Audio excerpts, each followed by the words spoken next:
Hello everyone, स्वागत है आप सभी का आपके अपने YouTube channel exam with Ashok में। आशा करते हैं कि आप लोग स्वस्थ होंगे, अपनी तैयारी को बढ़िया से कर रहे होंगे, क्योंकि एग्जाम की डेट तो आ ही गई है, तो आप तैयारी में लगे ही होंगे, ऐसा मैं आशा करता हूँ। ठीक है, और ये जो हमारी PYQ सीरीज चल रही है मैथ की, एक और क्लास लेकर मैं आपके साथ जुड़ रहा हूँ जो आपके एग्जाम के लिए बहुत ही रामबाण साबित होगी अगर आप हमारी पूरी PYQ सीरीज मैथ देख के जाते हैं, जिससे बाहर कुछ आने वाला पेपर में नहीं है। ठीक है ना।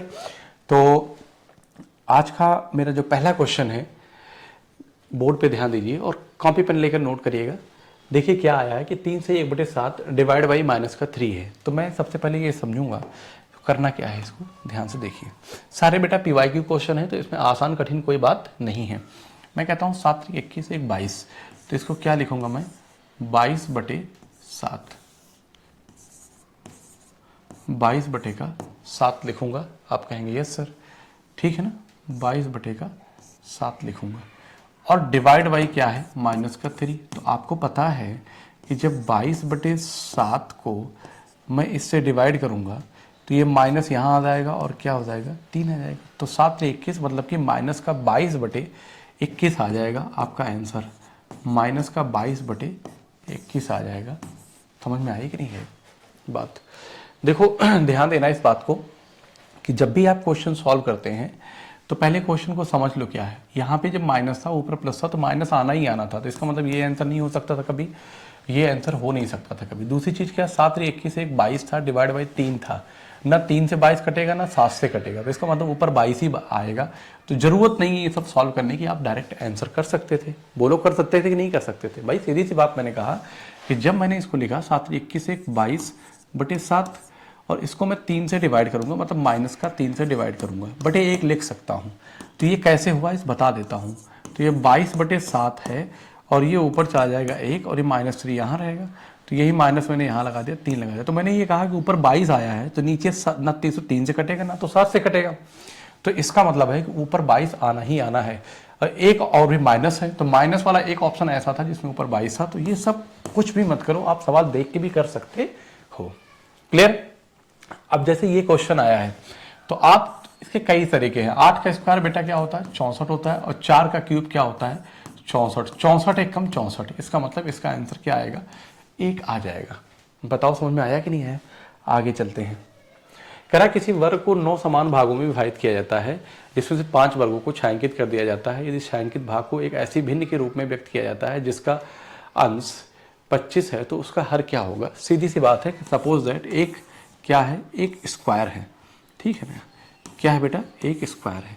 कितने भागों में डिवाइड किया, किसी वर्ग को 9 समान भागों में डिवाइड कर दिया, 5 को छायांकित कर दिया जाता है। सपोज दैट मैंने क्या कर दिया, इसमें एक दूसरे कलर से मैंने इसको कलर कर दिया। कितने को, 5 भाग को। आप किसी 5 को कर दीजिए। आप कहेंगे यस सर। बताओ भाई कर दिया कि नहीं कर दिया। आप कहेंगे यस सर आपने तो कर दिया, कोई दिक्कत की बात यहाँ पे नहीं है। बताओ क्लियर है ना। अगर ये मैंने कर दिया तो आप मुझे बताइए 9 में से कितना हो गया छायांकित, 5 हो गया। 9 में से कितना हो गया, 5 हो गया। कह रहा है कि 5 वर्गों को छायांकित कर दिया गया यदि यह छायांकित भाग को एक ऐसे भिन्न के रूप में व्यक्त किया जाता है कि जिसका अंश 25 है। तो आपको पता है कि ये जो भिन्न है ना, ये क्या है, ये अंश है इसे हम, और ये क्या है, ये हर है। लेकिन ये 25 है, तो 5 से मैं यहाँ पे और 5 से यहाँ मल्टीप्लाई करूंगा तो 25 बटे क्या हो जाएगा, 45 आ जाएगा। इसका मतलब वो जो भिन्न है ना, उसका जो हर है वो कितना है। तो कह रहा उसका हर क्या होगा, तो आप कहेंगे सर 45 होगा। बताओ अगर यहाँ तक किसी बच्चे को कोई डाउट हो तो। मुझे लगता है क्लास 6 या 7 का क्वेश्चन है, ये बहुत आसान सवाल है, ठीक है ना। अगले सवाल की तरफ आते हैं। ये क्वेश्चन देखो, जैसे मेरी बात ध्यान सुनो। अगर -1 का स्क्वायर लिखता हूं तो मैं इसको लिखूंगा 1, और -1 की पावर मैं क्यूब कर दूं तो हो जाएगा -1। इसका मतलब है ये कि 1.1, इसको जैसे लिखा था 1.1 इंटू -1 करूं तो 1 से गुणा करने पर कुछ भी वही संख्या आती है, ठीक है। इसका मतलब ये हो गया कि ये -1.1 रहेगा ही रहेगा, यही तो आएगा। मतलब कहने का ये है कि -1 की पावर अगर ऑड है तो क्या आएगा, -1 आएगा, तो मतलब माइनस आएगा। तो -1.1 ये बाहर ले आता हूँ, अच्छा, इसको मैं ना आपको और डिटेल में समझा देता हूँ, भाई जब आपको ना आ रहा हो समझ में, तो ये ऐसे लिखा गया है -1.1 की पावर 5 इंटू 1.21 की पावर -2 लिखा है। ठीक है, अब देखो मैं क्या समझा रहा हूँ इस बात को, इसको मैं लिख सकता हूँ -1 इंटू 1.1 की पावर 5, क्योंकि आप मैं लिख दूँ हो सकता है आपको समझ में ना आए, इसको लिख सकता हूँ क्या 1.1 का स्क्वायर का होल स्क्वायर मतलब -2। तो मुझे पता है कि इसको मैं क्या लिख सकता हूँ, जैसे लिखा है a इंटू बी की power n is equal to a की पावर n इंटू बी की पावर n। कोई दिक्कत? इसका मतलब ये हो जाएगा -1 की पावर 5 इंटू 1.1 की पावर 5। कोई दिक्कत किसी बच्चे को? आप कहेंगे नहीं सर, तो ये -1 की पावर 5 माइनस रहेगा, इसलिए माइनस लगा रहेगा, तो आंसर जो कुछ भी आएगा वो माइनस में आएगा। तो ये नहीं हो सकता आंसर, कभी ये नहीं हो सकता। ठीक है ना? अब देखिए ये 1.1 पावर 5 हो गया और ये जाएगा तो माइनस का 4 हो जाएगा, 1.1 की पावर -4। आप ये जानते हैं होंगे फार्मूला घातांकीय करणी में कि a की पावर m इंटू ए की power n is equal to a की पावर m प्लस n। अगर ये n है तो यहाँ पे क्या हो जाएगा m माइनस n। तो सेम चीज़ यहाँ पे करेंगे हम, सेम चीज़ क्या करेंगे, तो माइनस तो लगा ही रहेगा बाहर और लिखा जाएगा 1.1 की power 5 minus 4 is equal to -1.1। यही आपका आंसर आएगा। कहाँ पे है? ये है। बताओ, मैंने डिटेल में आपको इस बात को समझा दिया कि एक्चुअल में ये चीज़ें आई कहाँ से, लेकिन आप पेपर में ऐसा नहीं करोगे। जैसे ये देखा तो आपको पता चल गया कि माइनस बाहर आएगा और यहाँ पे 11 ग्रह में 121 करोगे तो 1.1 के पावर 5 आप लिखोगे पेपर में और इंटू 11 के स्क्वायर जाएगा तो 4 हो जाएगा, 1.1 की पावर 4 हो जाएगा, माइनस का 4 ये हो जाएगा, तो माइनस यहाँ रहेगा 1.1 आपका आंसर आ जाएगा। तो आप पेपर में इतना करोगे, ठीक है ना? ये तो समझने के लिए आपके था, ये बहुत बेसिक चीज़ है। अगर आपको बेसिक नंबर के बारे में पता है तो इस क्वेश्चन को बहुत आराम से आप कर पाएंगे। कह रहा है कि निम्न में से किस कथन का सदैव सत्य होना आवश्यक नहीं है, हमेशा आवश्यक नहीं है। कह रहा है कि 3 क्रमागत प्राकृतिक संख्याओं का योग 3 का गुणज होता है। ठीक है, हमेशा की बात किया, जैसे 3 कोई क्रमागत 3 संख्या ले लो, मैं 2 बार लूंगा। ठीक, मैंने कहा क्रमागत प्राकृतिक संख्या, मैंने कहा 2 3 4 लिया तो 4 3 7 2 9, 9 है 3 से कटेगा। चलो ले लिया 17 18 और 19, 17 थी 51 1 52 और 52 2 57। अरे भाई 9 8 17, ओह 8 7 15 15 5 20 4 24 के 4 हासिल 2 3 2 5 54, 3 से कटेगा। इसका मतलब ये है कि ये तो हमेशा आवश्यक है, ये होगा। मतलब 3 क्रमागत अगर प्राकृतिक संख्याओं को लिया जाए तो हमेशा वो 3 का गुणज होगी। ठीक है ना? उसके बाद फिर कह रहा है कि 2 विषम संख्याओं का गुणनफल 3 से विभाज्य होता है ना? क्या ऐसा है क्या? 2 विषम संख्याओं का गुणनफल, कोई भी 2 विषम संख्या ले लो, जैसे आपने लिखा 3, 2 विषम संख्याओं, कंजुगेटिव तो नहीं है ना? हाँ, 3 से विभाज्य होता है तो 3 गुणे 5 किया तो 3 5 15 हो गया। आप कहेंगे यस 3 से विभाज्य है। मैंने लिखा 7 गुणे 9 लिखा, 7 9 63, ये भी है। ठीक है, ध्यान समझ चलिएगा मेरी बात को। फिर मैंने लिखा 11 गुणे 13 या 11 गुणे 9 ले लेता हूँ, तो ये भी 3 से विभाज्य है, 11 9 99। ठीक है, आप कहेंगे यस। कह रहा 2 विषम संख्याओं का गुणनफल 3 से विभाज्य होता है, 2 विषम संख्याओं का। तो ये तो मैंने क्रमागत ले लिया। मैं कहता हूँ कि 3 के बाद 9 ले लिया, 3 9 27 और 9 के बाद मैंने 17 ले लिया, 17 9 153, तो 5 3 8 1 9। आपने ये देखा कि 2 क्रमागत विषम संख्या, अगर 2 विषम संख्याएं कोई भी ले लिया जाए तो उनका गुणनफल हमेशा 3 से विभाज्य होगा। कह रहा सदैव सत्य नहीं, आवश्यक नहीं है, तो सदैव सत्य होगा। ठीक है ना? इसको छोड़ के आते हैं इस वाले ऑप्शन पे, 4 क्रमागत सम संख्याओं का योग 4 से विभाज्य होता है। तो 4 क्रमागत सम संख्या ले लो कि 2 4 6 8। ठीक है, तो 6 4 10 और 10 20, जो 20 होगा जो 4 से विभाज्य है। आपने कहा 8 10 12 14, ठीक है ना? 12 8 20 और 24। ठीक, तो कितना हो जाएगा?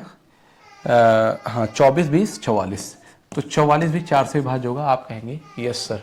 तो इसका मतलब ये है कि 4 क्रमागत सम संख्याओं का योग 4 से विभाज्य होता है। आप ऐसे ले लीजिए कि 6 8 10 12, ठीक है ना?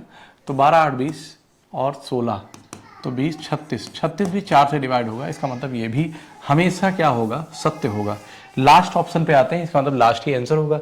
कह रहा है कि किसी विषम संख्या का स्वयं से गुणनफल एक विषम संख्या होती है। तो मान लीजिए कि 3 है और 3 त्रिक का क्या किया, 9 किया। 5 है तो किया तो क्या आया, 25 आया। 9 है तो 9 किया तो 21 आया। कह रहा है कि किसी विषम संख्या का स्वयं से गुणनफल एक विषम संख्या होती है। यस, ये बात तो सही है, इसका मतलब ये भी सही है। तो फिर भाई आंसर कौन सा बन रहा है, इसका मतलब है कि यहाँ पे मुझे कुछ डाउट लग रहा है क्वेश्चन लिखने में। Product of two odd numbers is divisible by 3। दो विषम संख्याओं का गुणनफल, अगर मैं कोई भी दो विषम संख्याएं ले लूं, मुझे लग रहा है उसने क्रमागत बोला है बेटा। अगर चलो मैं 3 5 लेता हूं, 5 7 लेता हूं, है ना, 5 7 ले लिया तो 35 हो गया, और ये कितना हो गया, ये 15 हो गया। ये तो 3 से डिवाइड होगा, लेकिन ये डिवाइड 3 से नहीं होगा, तो यही वाला ऑप्शन यहाँ पे सही है। ये गलत, इस आंसर के लिए ये गलत, ये गलत, ठीक है ना। तो आपका यहाँ पे आंसर क्या बनेगा, ये वाला बन जाएगा। कह रहा है कि दो विषम संख्याओं का गुणनफल 3 से भाज्य होगा। ये सत्य होगा हमेशा? नहीं, कभी होगा जब हमने 3 को 5 से गुणा किया तो 15 आया, 3 से भाज्य है। लेकिन 5 को 7 से गुणा किया, दो विषम संख्याएं हैं, तो ये 35 3 से भाज्य नहीं है। तो इसका मतलब ये हमेशा सत्य नहीं है। कोई डाउट हो किसी बच्चे को तो कमेंट के माध्यम से पूछ सकता है, ठीक है। आगे चलते हैं। वो कह रहा है कि किसी परीक्षा में 120 प्रश्न पूछे गए, क्योंकि इनमें से नेगेटिव मार्किंग होती थी, इसलिए रीना ने 15 प्रश्नों को हल नहीं करने का निश्चय किया। प्रत्येक प्रश्न के लिए 2 अंक थे। उसके 80% प्रश्नों के उत्तर सही थे। एक गलत उत्तर के लिए 1 अंक की कटौती की जाती है। इस परीक्षा में रीना ने कितने अंक प्राप्त किए?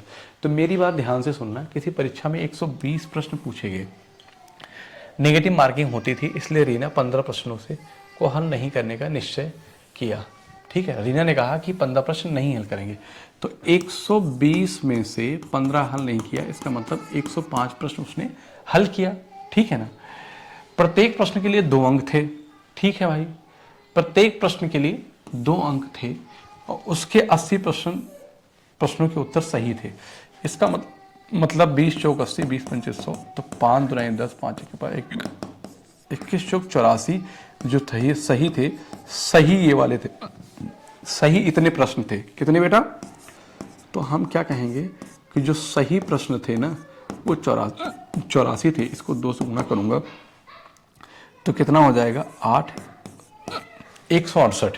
उसको टोटल 168 मिले। लेकिन आपको पता है कि 105 में से तो गलत प्रश्न किसने उसने कर दिए, गलत प्रश्न उसने किए 15 तो किए नहीं, 105 प्रश्न किया जिसमें से 84 सही हैं। तो 16 5 21 क्या हो गए, गलत प्रश्न हो गए।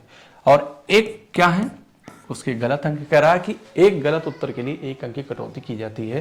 तो इस परीक्षा ने रीता ने अंक प्राप्त किए, तो आप कहेंगे 21 घटा दो यहाँ से, तो 168 में से तो प्राप्त अंक, रीता के द्वारा जो प्राप्त अंक होगा बेटा वो 168 माइनस 21 होगा, ये 7 हो जाएगा। और 6 में से 2 गया 4, 147 है ऑप्शन में। क्या आप कहेंगे यस सर? क्या यहाँ पे कुछ भी अगर बहुत टफ रहा हो तो बताओ, अगर आप सवाल समझ पाए होंगे। मुझे लगता नहीं कि अगर मेरी आप पूरी क्लास सीटेट की देख लेते हैं इस पीवाई की सीरीज को, तो आपको इतना कॉन्फिडेंस आ जाएगा कि आप कॉलर टाइट करके जाएंगे और कहेंगे कि मेरे पूरे नंबर आने वाले हैं, ठीक है ना। ऐसे ही आपको पेडागॉजी भी इतनी शानदार तरीके से सिखा देंगे कि आप क्वेश्चन देखते ही बन जाएंगे आपसे। क्लियर है? तो हमारा जो अगला क्वेश्चन है, किसी प्राकृतिक संख्या का 3 गुना उस संख्या से 18 अधिक है, तब वो संख्या क्या है?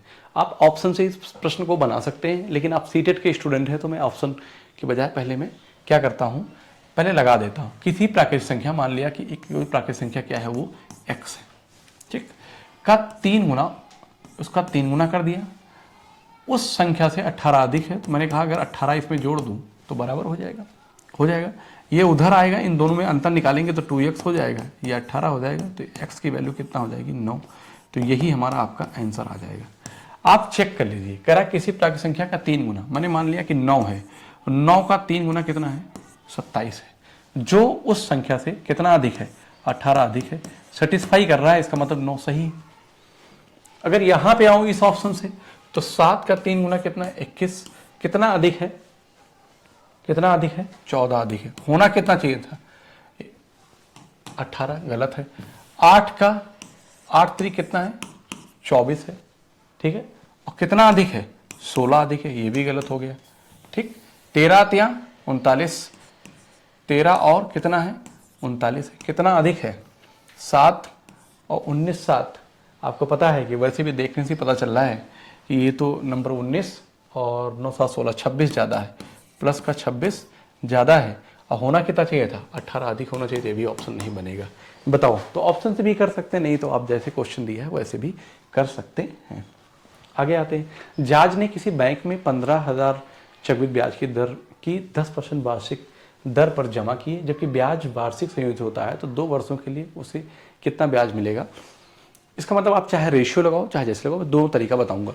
अगर एक प्रिंसिपल है, प्रिंसिपल कितना है बेटा 15,000 रुपये दिया है, ठीक है ना, 15,000 रुपये दिया है। अब आपको पता है कि 10% की दर से 2 साल का चक्रवृद्धि ब्याज जो होगा वो आप लिखेंगे सक्सिव। चक्रवृद्धि ब्याज कुछ नहीं होता, क्रमागत से जो चेंज वृद्धि होती है, क्रमागत वृद्धि होती है। जैसे क्या है, आपने 1,000 रुपये बैंक में जमा किया तो पहले साल 10% ब्याज पड़ेगा, तो अमाउंट कितना बन जाएगा, तो 100 रुपये ब्याज हो जाएगा, तो बन जाएगा कितना 1100। अब आपको जो अगली बार ब्याज देना होगा वो 10% पे देना होगा, तो 11 गेहम 121 1210 रुपये हो जाएगा। इसका मतलब क्या है कि क्रमागत वृद्धि होती है परसेंट, मतलब कि चक्रवृद्धि ब्याज। तो आप क्या कहेंगे कि 10% प्लस 10% प्लस 10 गुणे 10/100। मैं दो तरीके से सवाल को लगाऊंगा, 10 10 20, ये दोनों जीरो यहाँ से कैंसिल होगा, तो 20 + 1 बराबर कितने हो जाएगा 21% हो जाएगा। आप कहेंगे यस सर, कोई दिक्कत यहाँ तक। इसका मतलब है कि 15,000 रुपये पर उसे 21% ब्याज देना पड़ेगा। तो 15,000 रुपये पर कंपाउंड इंटरेस्ट पूछा है, 2 वर्षों में ब्याज कितना होगा। तो चक्रवृद्धि ब्याज की बात अगर मैं करूं, चक्रवृद्धि ब्याज की मैं बात करूं, तो 15,000 पे 21% जब निकालूंगा बेटा, तो 2 जीरो यहाँ पे कट जाएगा, तो 150 गुणे 21, तो 15 एकम 15 के 5 जीरो और 15 गुणे 30 और 1 31 50 रुपये हो जाएगा उसका ब्याज। किसी स्टूडेंट को ये अगर नहीं समझ में आया है तो 2 साल का सक्सिव क्या होता है, x + y + xy अपान क्या होता है 100, वो भी जो आता है परसेंट आता है। ये इसी फार्मूले को मैंने यहाँ पे यूज किया है, ठीक है। लेकिन अगर आप ऐसा नहीं करना चाहते तो फिर क्या करें आप, मैं ये कहता हूँ कि 10% का मतलब होता है 1/10। इसका मतलब प्रिंसिपल 10 है, उस पर 1 रुपये ब्याज मिला। ऐसा कितनी बार हुआ, 2 वर्ष हुआ है। कितनी बार, 2 वर्षों बाद, देखो यहाँ पे लिखा है, ठीक। तो 10 मैं कहता हूँ प्रिंसिपल है, और ये क्या है कंपाउंड इंटरेस्ट अमाउंट है। जब भी हम प्रिंसिपल में कंपाउंड इंटरेस्ट जोड़ते हैं तो हमें अमाउंट मिलता है, जिसे हम क्या बोलते हैं, अमाउंट को मिश्रधन बोलते हैं। क्या बोलते हैं, मिश्रधन बोलते हैं। इसको क्या बोलते हैं, मूलधन, और इसको क्या बोलते हैं, चक्रवृद्धि ब्याज बोलते हैं, ठीक है। तो प्रिंसिपल कितना है 10 पे कितना हो गया 11 हो गया। ऐसा ही 10 से कितना हो गया 11 हो गया। हालांकि 10 दहम 100, 11 ग्राम 121। मैं ऐसे भी कह सकता हूं कि आंसर जो कुछ भी आएगा वो 11 का मल्टीपल होगा, क्योंकि नहीं, एक मिनट, तो 100 रुपए की चीज 121 हो गई। इसका मतलब है कि ब्याज जो आपने दिया, 21 रुपए दिया, 7 3 21, आंसर जो भी होगा वो 3 और 7 का मल्टीपल होगा, ठीक है ना। आप चेक कर लो, 5 1 6 3 का है, लेकिन 7 से नहीं कटेगा, ये ऑप्शन नहीं हो सकता। 3 से कटेगा, 7 से नहीं कटेगा। 5 3 8 7 से कटेगा, 3 से नहीं कटेगा। 5 3 8 1 9 3 से कटेगा। 7 चौक 28, 7 5 35, यही नंबर है। तो मैं ऐसा कहता हूं कि आप ओरली भी कर सवाल को बना सकते हैं, ठीक है ना। अगर नहीं समझ में आया है तो आप कहते हैं प्रिंसिपल 100 की वैल्यू कितनी है बेटा 15,000 है ना, यस। 2 जीरो यहाँ से कट करते थे, 1 यूनिट की वैल्यू कितना आ गई 150। तो 21 की वैल्यू जो होगी, 21 की वैल्यू जो होगी, इधर भी मैं 21 से मल्टीप्लाई करूंगा और इधर भी मैं 21 से मल्टीप्लाई करूंगा, तो मुझे तो इतना पता है कितना आएगा 3150 आएगा 21 की वैल्यू। यही यहाँ पे किया था मैंने। बताओ कोई दिक्कत हो तो किसी स्टूडेंट को। तो मैंने 2-3 तरीके से सवाल को लगाना बताया, जो आपने कभी पढ़ा हो तो समझ में आया हो तो वो आप अप्लाई कर सकते हैं, अदरवाइज जो अच्छा लगे वो आप कर लीजिए, ठीक है ना। आगे चलते हैं कि 3y/4 -1 = y/3 है, तो y बराबर है। तो आप मेरी बात ध्यान से सुनिए, ऐसे सवालों को जब भी हम करते हैं तो हम यहाँ पे कहेंगे कि 3y - 4/4 4 is equal to y by 3 हो जाएगा, ठीक है ना। ये इधर जाएगा, ये इधर जाएगा, तो 3 त्रिक 9 हो जाएगा और ये 4 हो जाएगा, तो 5 वाई आएगा। चलो एक स्टेप लिख देता हूँ मैं, और माइनस का 12 बराबर किसके 4 वाई। दोनों इक्वल के इधर हैं तो दोनों का प्लस है तो डिफरेंस हो जाएगा, तो यहाँ पे क्या हो जाएगा 5 वाई बराबर किसके 12 के। तो यहीं पे बेटा जब मैं वाई लिखने लगूंगा तो मैं कहूँगा कि 12 बटे कितना हो जाएगा 5 हो जाएगा। और इसको क्या लिख सकता हूँ मैं सही बटे में, 5 दूनी 10, 2 12, तो 2 सही 2 बटे 5 आंसर आएगा, है क्या, यस 2 सही 2 बटे 5 इसका आंसर है। क्लियर है, आगे चलते हैं। किसी स्कूल में लड़के और लड़कियों की संख्या का अनुपात 12:30 है, ठीक है। यदि लड़कों की संख्या 372 है तो उस स्कूल में विद्यार्थियों की कुल संख्या है। किसी स्कूल में लड़के और लड़कियों की संख्या का अनुपात 12:13 है, ठीक है भाई। यदि अब देखो इसमें लड़के और लड़कियों की संख्या, तो मैं लड़कों को बॉयज और यहाँ पे क्या लिखता हूँ गर्ल्स। 12 अनुपात कितना है तो बेटा 13 है। यदि लड़कों की संख्या 372 है, कितना है 372, हमसे पूछा क्या है तो स्कूल विद्यार्थियों की संख्या, तो मुझे पता है कि इन दोनों को जोड़ के होगा। एक्चुअल में ये संख्या जो है ना वो बेटा रेशियो में है। क्या है ये रेशियो में है, ठीक है ना। तो मुझे इतना पता 12 13 25। मेरी बात ध्यान सुनो, जो कुछ भी आंसर होगा इन दोनों का सम होगा। 12 13 कितना होता है 25, आंसर जो कुछ भी होगा 25 का मल्टीपल होगा। और 25 के मल्टीपल के लिए लास्ट में 00 होना चाहिए, 25 होना चाहिए, 75 होना चाहिए, यही होना चाहिए, या 50 होना चाहिए, ठीक। बताओ कौन से ऑप्शन में इनमें से कोई है, तो एक ही ऑप्शन है ऐसा इसमें, यही इसका आंसर आ जाएगा, यही गारंटी इसका आंसर आएगा। नहीं समझ में आया तो देखो, तो आप ये कहेंगे कि इसको कट करेंगे तो 12 3, इसको 12 3 36, 12 1 12, 31 से गुणा किया, तो इसको भी 31 से गुणा करेंगे तो 13 1 13 के 3, 13 3 39 1 40, 403, तो 4 3 772, 3 75, तो कितना आ गया 775 आ गया। बताओ आया कि नहीं है, तो आप 775 आ गया, यही आपका आंसर होगा। देखो ये तो आ गया था ओरली, तो आप चीज़ों को समझो पहले, ठीक है ना, कि लास्ट में पूछ क्या रहा है और फिर ऑप्शन की तरफ नजर दौड़ाओ, ठीक है। ये सब चीज़ें मैं और भी बेहतरीन ढंग से आपको एक छोटी छोटी शॉर्ट्स के रूप में आपको मैं दे दूंगा जिससे आपको समझ में आ जाएगा, ठीक है। तो आज के लिए इतना ही, मिलते हैं अगली क्लास में, और आप लगातार अपनी तैयारी को करते रहिए और हम भी आपके साथ लगे हुए हैं। मिलते हैं आपसे अगली क्लास में। जय हिंद साथियों।